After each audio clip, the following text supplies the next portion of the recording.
എല്ലാവർക്കും നമസ്കാരം. ഇന്ന് നമ്മൾ HRMSൽ ഒരു കമ്മ്യൂണിറ്റി സർട്ടിഫിക്കറ്റ് സ്വയം എങ്ങനെ അപ്ലോഡ് ചെയ്യാമെന്ന് നോക്കാം. ആദ്യം HRMSൽ ലോഗിൻ ചെയ്ത് നിങ്ങളുടെ OTP നൽകുക.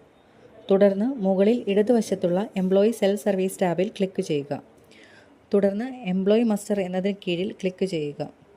തുടർന്ന് എഡിറ്റ് മൈ ഡീറ്റെയിൽസ് എന്നതിൽ ക്ലിക്ക് ചെയ്യുക. എംപ്ലോയി മസ്റ്റർ എന്നതിന് കീഴിൽ പേഴ്സണൽ എന്നതിൽ ക്ലിക്ക് ചെയ്യുക. സ്ക്രീൻ സ്ക്രോൾ ചെയ്ത് താഴേക്ക് നിങ്ങൾക്ക് എഡിറ്റ് ഡീറ്റെയിൽസ് എന്നതിൽ ക്ലിക്ക് ചെയ്യുക. ഒരു പോപ്പപ്പ് ദൃശ്യമാകും. Are you sure you want to click edit details?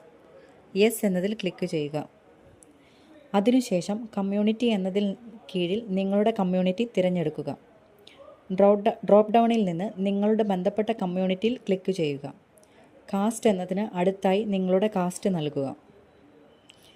Choose file എന്നതിൽ നിന്ന് സിസ്റ്റത്തിൽ സേവ് ചെയ്ത നിങ്ങളുടെ കമ്മ്യൂണിറ്റി സർട്ടിഫിക്കറ്റ് തിരഞ്ഞെടുത്ത് അപ്ലോഡ് ചെയ്യുക. താഴെയുള്ള സ്ക്രീൻ സ്ക്രോൾ ചെയ്യുമ്പോൾ നിങ്ങൾക്ക് മാറ്റങ്ങൾ സമർപ്പിക്കാം.